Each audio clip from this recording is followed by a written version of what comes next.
Very first thing we teach, like I said, the core tackle. We are in the core of the offense, downhill head-on collisions, all right, where emphasis is on feet to the fire, okay? What we're going to do with feet to the fire is it's like there's a pathway here of very hot coals. You don't want to be walking on that, all right? If you're going slow on that, you're heavy-footed, that's going to burn the crap out of your feet. We use that as a visual so these guys understand, I better go fast and get my feet moving, all right? It's just like how we want to play blocks. Same thing when I'm running on contact here on the feet to the fire. Feet to the fire on run on contact. Feet to the fire when I get into the backfield and I got a little bit of space between me and that tailback or quarterback. I don't want to get shook, right? Feet to the fire allows me to stay grounded and be able to redirect, okay? Throw uppercuts, okay? Used when two gapping, all right? Like I said, backside or leverage shedding, okay? So what's it look like when it shows up on tape? All right, so the core tackle right here, inside, all right, 92, okay? The nose guard playing this shade, all right? Backside sheds, all right? And this defensive end over here to the left, playing a 5, backside sheds as well. We are in the core. We got to sink our pad level, try to throw those uppercuts, all right? Try to stay square and drive him back, creating knockback. That's a pretty good example of what a core tackle is going to look like for the defensive lineman, all right? It's not always going to look like that traditional one-on-one squared up in the hole, okay? That just doesn't happen a whole lot. So we're going to work those fundamentals, but it shows up looking like this on game day, okay? So again, core tackle right here, defensive front, okay? Defensive end out in no man's land spills, but then we got to square up. And how do I square up, especially after spilling and prying vertical? I got to throw some uppercuts, and I got to run my feet on that fire, try to drive him vertical, okay? Guys running away from me, do a great job of holding on, all right? We got to run our feet a little bit better on that play, but not a bad look, okay? Another core tackle example of what we're trying to get accomplished, okay? 94 right here. 94, the D3 technique here. Playing for the Denver Broncos right now, all right? Does a great job right here on the left. Beating his block, all right? Leverage sheds, gets in the backfield. That's that core tackle. Let's just sink those hips. Let's throw those uppercuts a little bit stronger, all right? Let's drive him back so it's a 0-yard gain.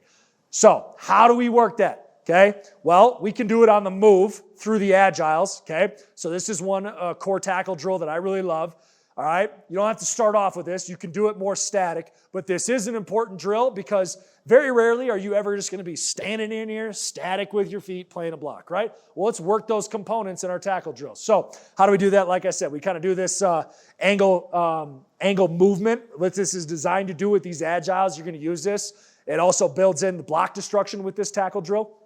You're going to drive him off the ball. That's why it's going at a 45-degree angle. That means I'm getting push on that offensive lineman off the ball. Finish with my shed progression that we've already gone through, but there's that core tackle, all right? Boom, throw those uppercuts, square them up, feet to the fire on contact.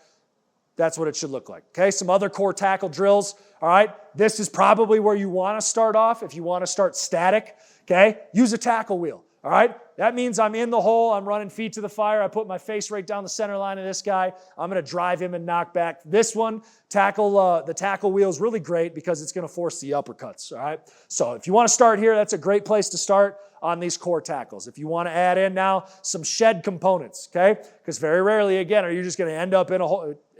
Not very rarely, never as a D lineman, right? Are you going to end up in the backfield having never played a block, okay?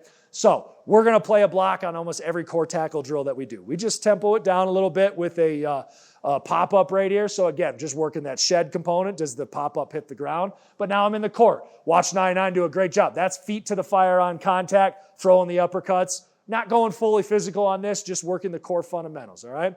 But if I play this long enough, you're going to see some guys come in here long-legged, and it's not going to look good, all right? This is a pretty decent clip, 2 edge guys, all right, running the feet on contact, all right? Again, find a younger guy who's going to come in long-legged.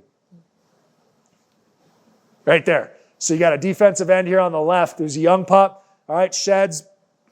Doesn't do a great shed, thing doesn't hit the ground, but back to the fundamental of the core.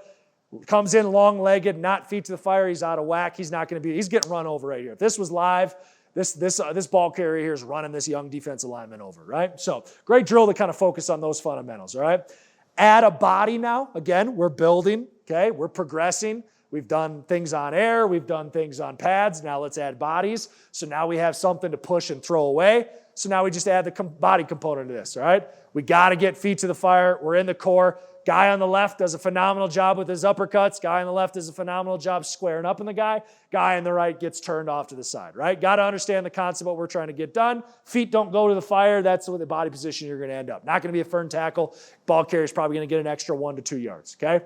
But we want to look like the guy on the left right here. Does a great job running those uppercuts. That's how it should look, okay? You can also add in angle footwork, continue to build, right?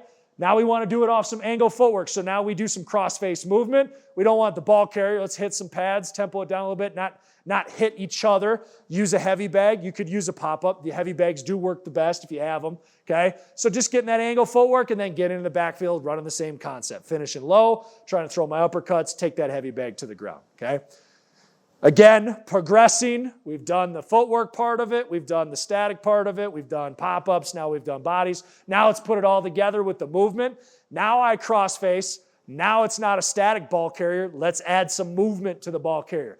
Now I got to get that feet to the fire. I think this is a phenomenal rep here by this defensive end here to the left. You see how those feet go running on those coals? I'm not going to get shook and I'm in this body position. Now, he's faster and he's athletic. There's a decent chance that he does end up out-leveraging me and I don't square up on him. But like we showed in those first couple clips in the game clips, it's not going to always be that center right down the line on him, all right? I might end up hitting him on an angle, but working the fundamentals is going to secure tackles like this instead of missing them, all right? So that's a great rep right here, adding in all those components, okay? All right, what about with playing blocks and now I don't know where he's going? Well, we've already worked on the whole eye progression and the transition fundamentals.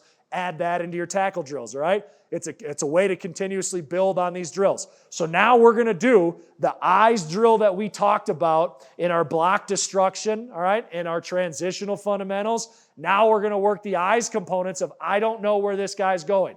Get 4 cones, get one-on-one, body on body, and now you get to work the entire progression that we've done on those building blocks of that pyramid up to this point in tackling. I get to work my footwork. I get to work my block destruction. I get to work my transitional eyes. I get to work my shed progression.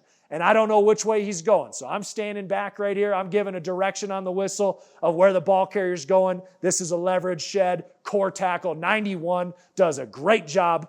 Everything coming together. That's how it should look. This is the final piece of what you want to get to, right? You can always backside shed it as well. So here you see the backside shed component, 58 right here, and the second one in from the left. Great job, eyes in my gap, backside sheds, core tackle runs his feet on contact. This is what it should look like. It's a great way to have that final culmination of all the techniques, all the building blocks that you've been doing